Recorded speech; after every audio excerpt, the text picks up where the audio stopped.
Shalom. First and foremost, I want to start by giving all the praises, glory, and honor to Yahweh, Ba'ashem, Yahushai, Ba'ashem, Arachakwadash, and double honors to the elder apostles and bishops of the great millstone who rule well. Peace, blessings, and salutations unto the hopeful elect tabernacle of David, scattered throughout the four corners of the earth. And I came across this interesting short in which this is highlighting all the countries around the world that are not with that abominable acronym. All right. You got primarily in the West, Western countries, where they push this as, something progressive, something to be cheered. They're force feeding it down these children's throat, pushing it heavy on the children, but only in Western countries, which just so happen to be the same countries that Esau has, total authority and power. All right. But you look at this short, he's going to list all the different countries that ain't with it.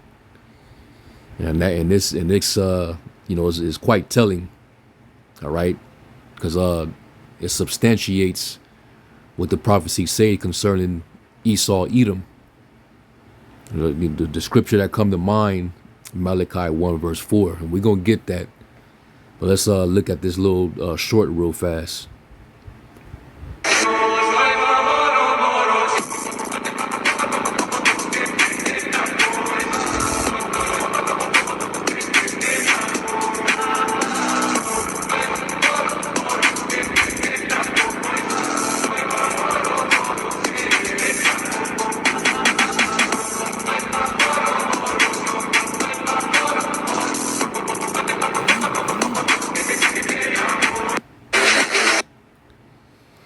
So you can see, all the different countries being listed, primarily all throughout Africa, Eastern Asia, up north, down in the Caribbean islands. All right. A lot of these places, they don't play that. All right. And, it's part of that wine of Babylon. All right. Along with feminism and, democracy and, whatever else, this devil tries to, force feed and shove down your throat. But these countries, Esau does not have the same dominance and influence. And that's just the reason why, these countries, they don't tolerate that behavior in countries normally ruled by the Edomites. All right. So what does this prove? That Esau is definitely, real quick, let's go to Malachi 1, and I'll start at verse 2. This is Malachi 1 verse 2. I have loved you, saith the Lord. Yet ye say, wherein hast thou loved us? Was not Esau Jacob's brother? Saith the Lord, yet I loved Jacob, and I hated Esau, and laid his mountains and his heritage waste for the dragons of the wilderness. All right, talking about, the inherited land of Esau. All right, which, in the ancient world, his land was Mount Seir. And the people that occupied that before the Lord allowed for Esau to take that land were the Horites, which were a family of Canaanites. When you look up the word Horite, it literally means cave dweller. All right. So the Lord saw fit to give the Edomites, that landmass, because, they were going to be the actual, cave dwellers, in which, when they refer to themselves as Caucasian, that's literally what they're calling themselves, cave dwellers. So, that's a natural fit for these people. All right. And then, you go over there now, to Petra, and you could just see it's pretty much like a tourist attraction where people, go through and, they look at, what was once inhabited. They see the carvings in the rocks, because the description describe, his landmass, their inheritance, as the clefts of the rocks, the caves. All right, you can see the Roman pillars and all that. When you make that link to who the Edomites are, just look up a image of Petra. All right. But anyway, continuing on, it says, whereas Edom saith, we are impoverished, but we will return and build the desolate places. All right. And he's done that over the years since he's, came into power. Once he came out of the caves, during the Renaissance, he came and he conquered and he built. All right. And he, stole the land of America. All right. From Gad, Reuben, Issachar. And, had them build it, turned them into slaves, killed a lot of them, and had them built it. And that's why the scriptures say, woe to him that buildeth a town with blood and established a city by iniquity. So Esau, he got to pay for that. But not only when he, established this land, he tried to, establish it and find it on, biblical principles, the Holy Scriptures. What do the Scriptures say about, real quick, let me just get it. Because if they were, righteous people, they would have actually, kept the laws, and they would have actually enforced the laws of the Bible in the land. But they only used it for their own benefit, their own pleasure, which was to, go around, pillage, rape, rob, steal. There's Psalms 50 and 16. And it says, but unto the wicked, the Most High saith, what hast thou to do to declare my statutes, or that thou shouldest take my covenant in thy mouth, seeing thou hatest instruction and casteth my words behind thee? And that's basically what they did. It was convenient for them to use the Bible when it came to them going around and conquering, going on these conquests and enslaving people, if they didn't convert to Christianity. All right.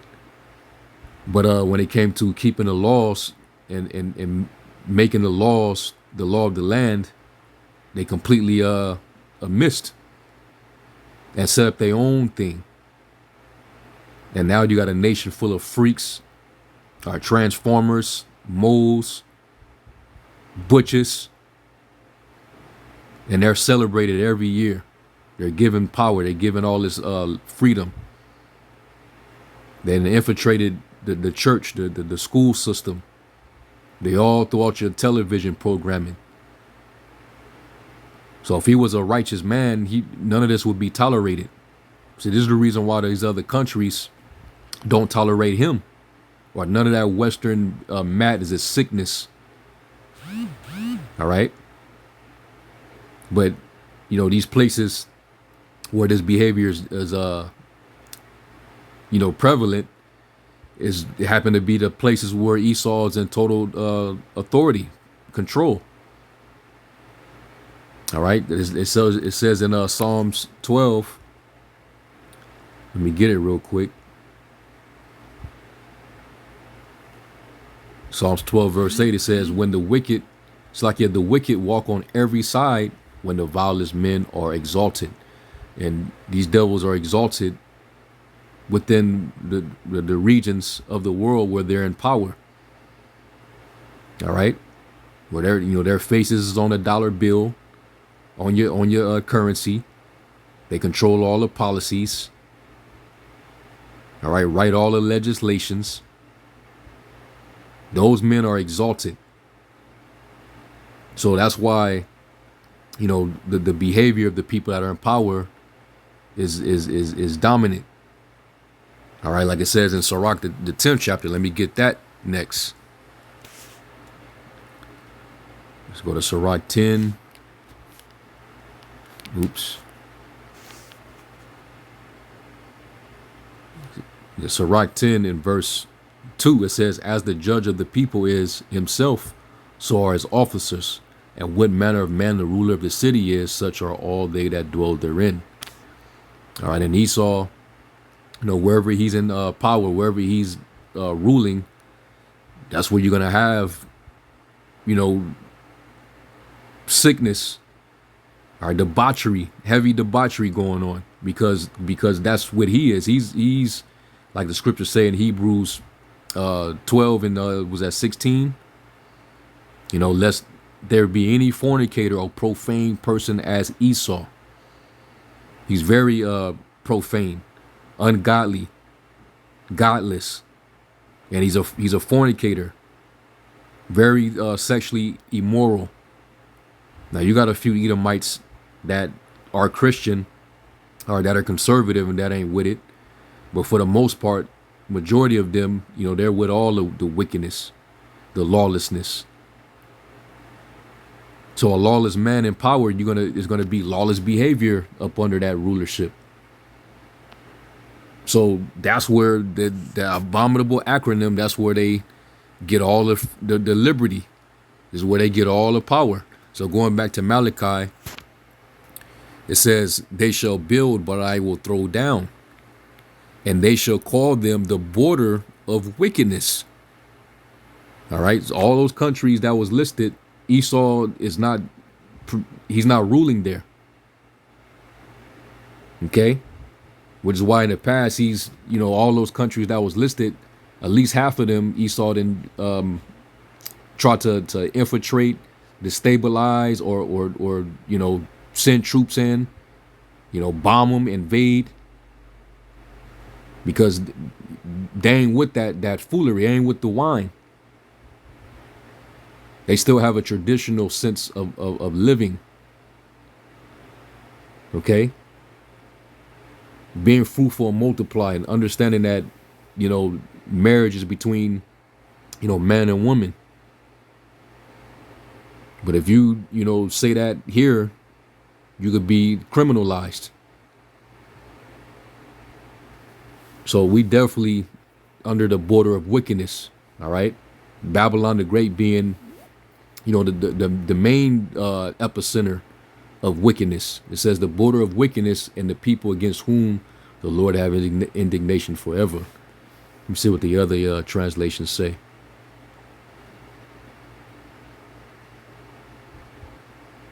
New King James Version says, even though Edom has said, we have been impoverished, but we will return and build the desolate places, thus saith the Lord of hosts.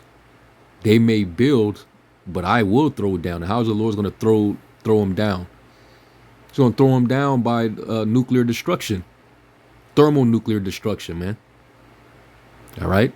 Hey, like it says in Revelation 18 about Babylon the Great, thus with violence shall that great city Babylon be thrown down. All right. And this place was established on violence and is going to end in violence. All right. Too much wickedness. There's a very high level wicked buildup in this place. So this place has to be cleansed out. It has to be eradicated. It says they shall be called the territory of wickedness. And Babylon is definitely a territory of wickedness. Majority of Europe. All right. That's all considered the West. All territory of wickedness, because Esau is he's the dominant class of people, the dominant nation who's in rule over these territories. All right, all of Babylon, up in Canada, down in Australia, all of Europe. All right, and the people against whom the Lord will have indignation forever. NLT. Esau's descendants in Edom may say, we have been shattered, but we will rebuild the ruins. But the Lord of heaven's armies replied, they may try to rebuild, but I will demolish them again. All right. And Esau, he's trying to build, the second Tower of Babel, which right now is just all being, in digital form. He's forming a digital slave control system technocracy. All right. And, he's been working for a while to have that built up. He got his, his 5G and working on a 6G. They got, all the database, all this information, the web, the cloud. where they can keep tabs on all things, the logistics of all things on the face of the planet. All right, all the resources, and also you. But the Lord's going to demolish this whole setup that he's constantly building. It says their country will be known as the land of wickedness. Any place where they have those abominable acronym parades, you know it's the land of wickedness. You know it's basically there's sin cities all throughout that land. All right, Tel Aviv, Israel. Right now, the land of Israel is the land of wickedness, the border of wickedness. Because who's predominantly there? Who's ruling over that landmass right now? And look at the behavior over there. All right, it's a complete freak show. It says, and their people will be called the people with whom the Lord is forever angry. So the Lord, he'll never stop being angry with these devils. But you still got people that want to save them, that think that they have a spot, you know, for salvation. Well, the Lord is angry with them forever, man. And it's going to show in their demise when the Lord eradicates their kingdom.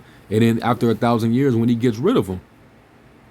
Y'all know about Obadiah, verse 18. That's going to show and prove that the Lord had eternal anger for these people. All right. NIV, Edom may say, though we have been crushed, we will rebuild the ruins.